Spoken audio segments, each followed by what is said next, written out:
लूका रचित सुसमाचार अध्याय 3 वचन 22 कहता है, पवित्र आत्मा शारीरिक रूप में कबूतर के समान मसीह यीशु पर उतरा और ये आकाशवाणी हुई, तू मेरा प्रिय पुत्र है, मैं तुझसे प्रसन्न हूँ।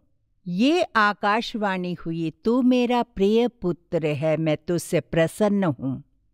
यीशु मसीह जब लगभग 30 साल की युवावस्था में थे, तब इस संसार में प्रकटित करने के लिए यरदन नदी के किनारे यरदन के पानी में डुबकी लगा के जल से बपतिस्मा देने जो आया था, यूहन्ना बपतिस्मा देने वाले के पास वो चल के जा रहा था।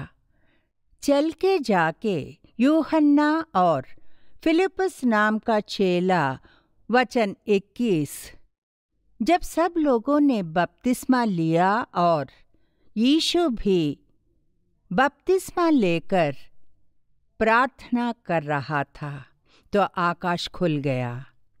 यीशु भी दूसरों की तरह ही एक पापी जो करता है वही यीशु भी कर रहा था। यीशु भी यरदन के पास, यरदन नदी के पास जाकर बपतिस्मा देने वाले यूहन्ना के सामने खड़ा हो जाता है, बपतिस्मा लेता है। लेकर जब वो प्रार्थना करने लगता है तो आकाश खुल गया और पवित्र आत्मा शारीरिक रूप धारण करके कबूतर के समान उस पर उतरा और ये आकाशवाणी हुई, तू मेरा प्रिय पुत्र है, मैं तुझसे प्रसन्न हूँ। ऐसा कहते हुए हम यहाँ आकाशवाणी को सुनते हैं। पवित्र आत्मा परमेश्वर कबूतर के समान शारीरिक रूप में यीशु पर उतरता है। देखा जाए तो मसीही संसार में जब हम देखते हैं तो कबूतर को एक रूप में पवित्र आत्मा शारीरिक रूप में कबूतर से तुलना करते हैं। जहाँ भी देखिए, चर्च के बैकग्राउंड में हो या वचन को रखा हो या फिर पोस्टर बनाया, तो भी जो भी मीडिया प्रसारण करता है तो पवित्र आत्मा को सूचित करते हुए इस कबूतर को डालते हैं। पता है, वो एक निशान की तरह बन गया है। आज हम इस कबूतर के बारे में जानने वाले हैं। पवित्र आत्मा के साथ जब हम एक होते हैं तो उनके समान, उनके स्वरूप में हमें बदलना होगा। उनके स्वरूप में मैं शामिल हो रही हूँ। कबूतर के समान जो शारीरिक रूप में पवित्र आत्मा है, इस कबूतर के अंदर जो स्वभाव है वो पवित्र आत्मा के स्वभाव के समान रखकर हमें उनके कबूतर के समान रूप धारण करने वाले पवित्र आत्मा की तरह उनका जो स्वभाव है, उनके स्वरूप में हम किस तरह शामिल किए जा रहे हैं, ये हम देखने जा रहे हैं। घर में बहुत से कबूतर पाल रहे हैं। हमारे घर में बहुत से कबूतर पालते हैं। कुछ लोग कहते हैं कि कबूतर को घर में नहीं रखना चाहिए, अच्छा नहीं होता। सांसारिक काम, प्राकृतिक का आनंद उठाने वाले पक्षियों से, कबूतरों से, पेड़ पौधों से अधिक प्रेम करते हैं। जो उसका आनंद उठाना जानते हैं, उन्हीं को उसका स्वाद पता चलता है। हमारे घर में, हमारी माँ के घर में बहुत से कबूतर पालते हैं। उन्हें बहुत पसंद है, तरह तरह के कबूतर लाके पालते हैं। अभी भी देखिए, मैं जो कबूतर लाके पाल रही हूँ वो शायद 4 जोड़े हैं या फिर 6 जोड़े हो सकते हैं। आज परमेश्वर की कृपा से और लॉकडाउन लंबी चलने की वजह से कबूतर की संख्या बढ़ गई है। ये कबूतर जब बाहर चल के आते हैं तो सब देशी कबूतर ही हैं। जब वो चल के आते हैं तो बहुत खुशी मिलती है। जब उसका आनंद उठाते हैं तो हमारा बीपी नॉर्मल हो जाएगा। उस कबूतर का आकार, रूप, उसकी चाल, उसकी आवाज़, उसका स्वर, उसके कामों के बारे में आज हम जानने वाले हैं। ये कबूतर जो हैं, जब मैं स्कूल से टेंशन से लौटती हूँ और घर के अंदर जब जाती हूँ तो देर शाम या रात होने को आता है, फिर भी मैं उनसे कहती हूँ कि उन कबूतर को थोड़ा पिंजरे से बाहर निकालिए। थोड़ी देर वहाँ छत पे बैठ के कबूतर को देखती हूँ। जब वो कबूतर हमारे सामने चलते फिरते हैं तो देख के आनंद में डूब जाती हूँ। हम अपने काम से जितने भी टेंशन से वापस घर क्यों ना जाएं, वो सब थकावट उन कबूतर को देखकर पल भर में मिट जाता है। इसीलिए मैं उनसे कहती हूँ कि कबूतर को पिंजरे से बाहर निकालिए, मुझे उनके साथ समय बिताना है। मैं इन कबूतर को बहुत गौर से देखती रहती हूँ। जब इन्हें आज़ाद छोड़ देते हैं तो घर के अंदर बाहर घूमते फिरते हैं तो उनके स्वभाव जानने की कोशिश करती हूँ। पवित्र आत्मा ने बाइबल से मुझे कुछ कार्य प्रकट किए हैं। कई बरस पहले प्रकट किए थे। कई बरस पहले मुझे दिया गया परमेश्वर का संदेश। इन कबूतर को देखने पर उसके दोनों तरफ क्या होते हैं? पंख होते हैं। सबसे पहले हम पंख को ही देखते हैं। इन पंख के एक तरफ के पंख को आप देखेंगे तो उसमें 9 पर यानी फेदर्स होते हैं। अगर गौर से देखेंगे तो या फिर गिन के देखेंगे तो केवल 9 फेदर्स ही एक तरफ के पंख में होते हैं। उसी तरह दूसरे पंख को भी खोल के देखेंगे तो आपको वहाँ भी पता है 9 ही फेदर्स मिलेंगी। अब जो वचन कहता है वो आपके सामने रख रही हूँ। भजन संहिता अध्याय 55 के वचन 6 में गीतकार कहता है, तब मैंने कहा भला होता कि मेरे कबूतर के से पंख होते तो मैं उड़ जाता और विश्राम पाता। यहाँ पंख के बारे में खासकर बताया है। ये जान पड़ता है कबूतर के समान हमें भी पंख होने चाहिए। ये बात पहले पवित्र आत्मा हमें बता रहा है। हमारे अगर कबूतर के समान पंख होंगे तो कबूतर के जैसे पंख होंगे तो हम पवित्र आत्मा के स्वरूप में मिलाए जा रहे हैं। ये मैं आपको बता रही हूँ। लेकिन कैसे सिस्टर? क्या पंख और पर होने से ही हमारे अंदर पवित्र आत्मा का स्वभाव आ जाएगा? गौर से सुनिए। एक कबूतर के दोनों तरफ 2 पंख होते हैं, ये जानते हैं। दोनों तरफ 2 पंख। जिस तरह एक तरफ के पंख में 9 फेदर्स और दूसरे पंख में 9 फेदर्स होते हैं, उसी तरह परमेश्वर के संतान को यानी हमारी जीवन शैली में हमें पवित्र बनाना होगा। यानी 9 भेंट एक तरफ, हमें 9 आत्मिक फल होना बहुत आवश्यक हो जाता है। मेरे प्रियजनों, जब हम मसीही जीवन कहते हैं तो एक मनुष्य या व्यक्ति पवित्र आत्मा के रूप में उसके द्वारा अभिषिक्त होकर उसके स्वरूप में बदलना बहुत आवश्यक हो जाता है। पवित्र आत्मा के समान रूप धारण करके हम उसके साथ जब जोड़े जाते हैं तो हमारे अंदर 2 प्रमुख कार्य भरे हुए होने चाहिए, प्रकट होने चाहिए। 9 पवित्र आत्मा के 9 भेंट को हमारे अंदर से काम करना होगा, प्रकट होने होंगे। एक एक भेंट परमेश्वर के नाम की महिमा के लिए कार्य को प्रकटित करना होगा। दैनंदिन जीवन में ये एक आत्मिक जीवन में एक आदमी, एक मनुष्य जब आत्मिक युद्ध में खड़ा हो जाता है तो आत्मिक जीवन में रहता है तो आत्मिक जीवन जीने वाले परमेश्वर काम को जब करता है तो पवित्र आत्मा के ये जो 9 भेंट हैं वो मनुष्य के अंदर होना आवश्यक है। अच्छी तरह से डीजीएस दिनकरन अंकल बताते हैं, हर एक सेवक के अंदर पवित्र आत्मा से अभिषिक्त हर एक मनुष्य के अंदर 9 भेंट होते ही हैं। When the spirit of the Lord comes inside of a person, पवित्र आत्मा जब एक मनुष्य के अंदर आता है तो उस मनुष्य के अंदर 9 भेंट को परमेश्वर का पवित्र आत्मा रखता है। लेकिन उसका उपयोग करके कार्य को प्रकटित करके परमेश्वर के नाम की महिमा करने के लिए हमें उसका प्रयोग करना हमारे ही हाथों में है। हालेलुया कहें। ये आत्मिक जीवन है। अब हमारे दैनंदिन जीवन में हमारे अंदर पवित्र आत्मा परमेश्वर के 9 फलों का रहना बहुत बहुत जरूरी है।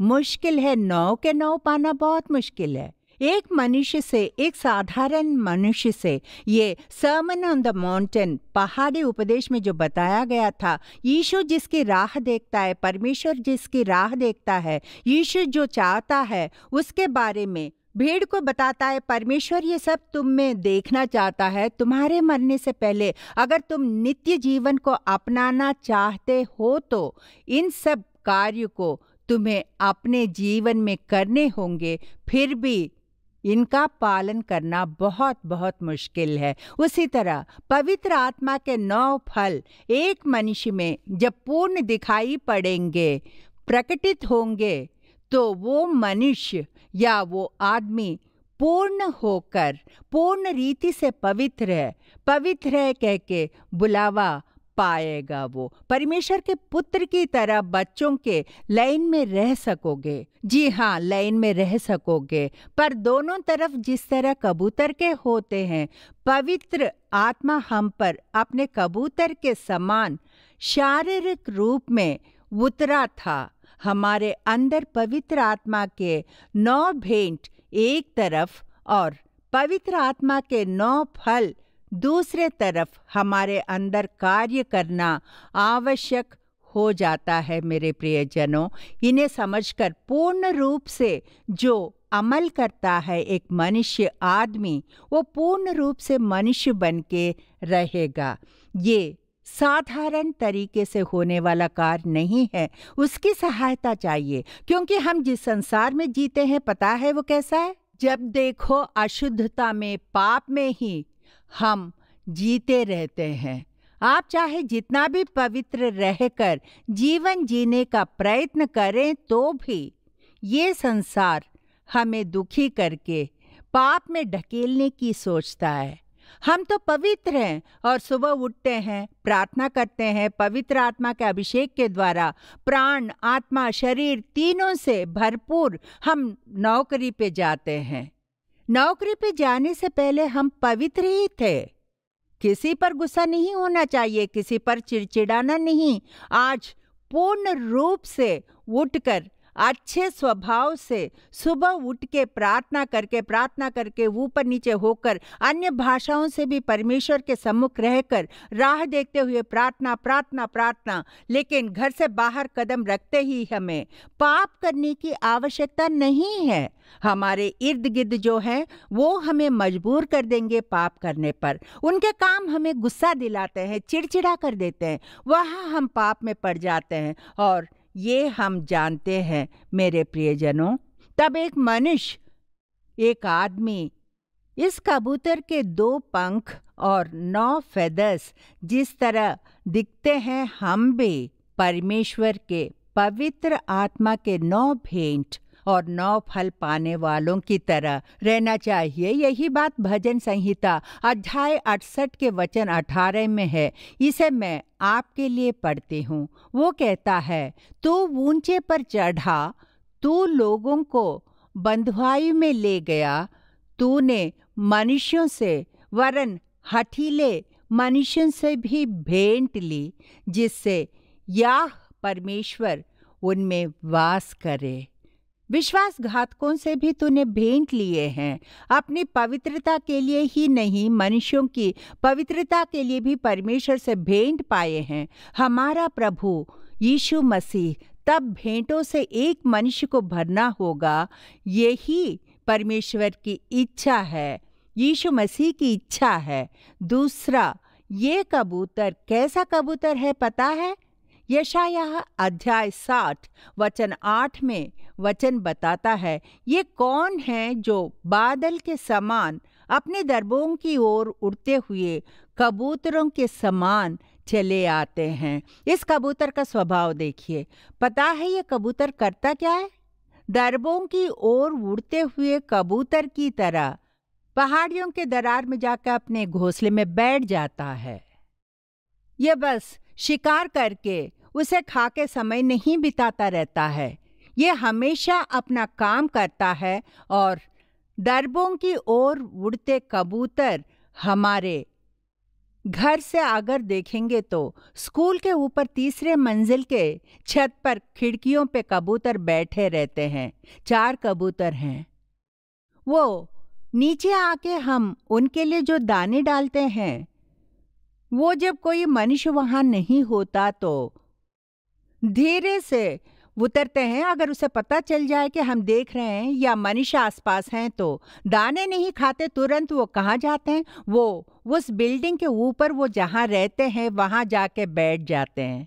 हर बार मैंने गौर से देखा है, उनके पिछले भाग को देखती हूँ, उसके सर कभी देखा नहीं, मुड़ के उस तरफ बैठते हैं। अभी मैं वही सोच रही थी, वचन के अनुसार सोच रही थी, दरबों की ओर उड़ते हुए कबूतर की तरह। जब कबूतर एक साथ उड़ते हैं तो जब सब मिलके उड़ते हैं तो वो बादल के समान चले आते हैं, दरबों की ओर उड़ते हैं।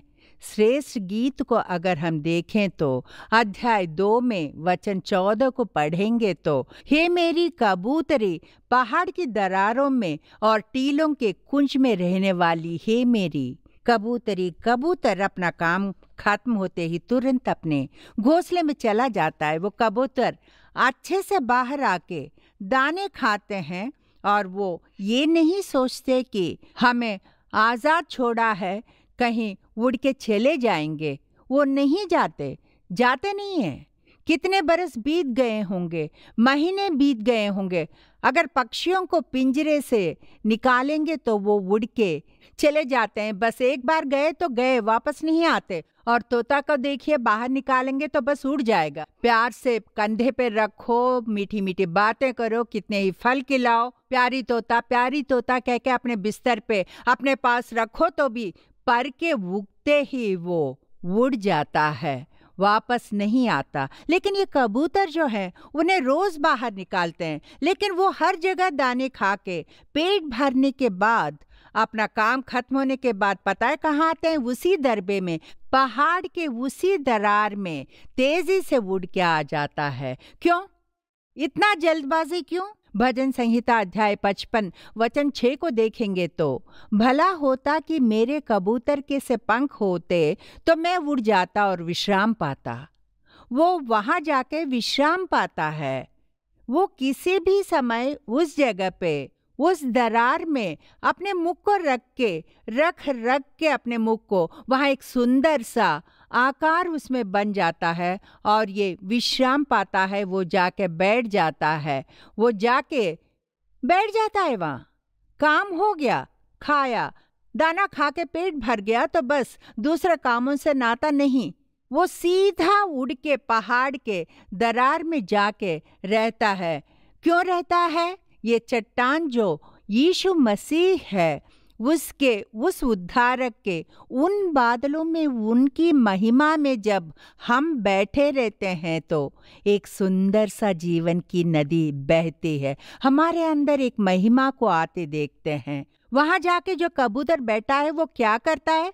सिंपली कुड़कुड़ाता है और कुछ नहीं करता। ना तो उसे खाना बनाना है, ना कपड़े धोने हैं, ना पढ़ने का काम है, ना नौकरी जाने का काम है, ना पैसे कमाने का काम है।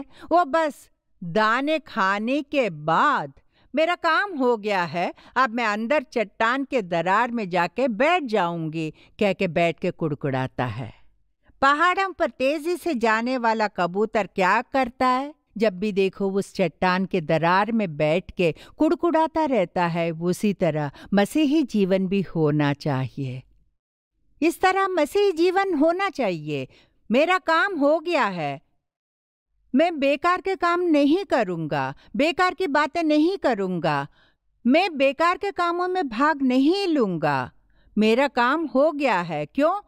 मेरे लिए मेरी पवित्रता और शांति है कह के जिस तरह ये कबूतर जाके जिस तरह कुड़कुड़ाता है, उसी तरह एक मसीही भी अपना काम जब खत्म कर लेता है तो जब उसका समय खत्म हो जाता है तो संसार की नौकरी के लिए 8 घंटे या 9 घंटे का या फिर 10 घंटे का समय होता है। उस समय को पूरा करके मैं अपने दोस्तों को ढूंढते हुए नहीं जाऊंगा, बेकार लोगों को ढूंढते हुए नहीं जाऊंगा, बेकार के कामों में लग के अपने समय को नहीं बिताऊंगा, दूसरों के कामों में टांग अड़ा के वहां पर अपना अपमान नहीं करवाऊंगा। मेरा काम खत्म होते ही मैं अपना काम खत्म करके जितनी तेजी से हो सके जाके चट्टान दुर्ग जो है यीशु मसीह की महिमा में मैं रह के उसके सम्मुख जाकर बैठ के प्रार्थना करूंगा। कब जाके प्रार्थना करूंगा?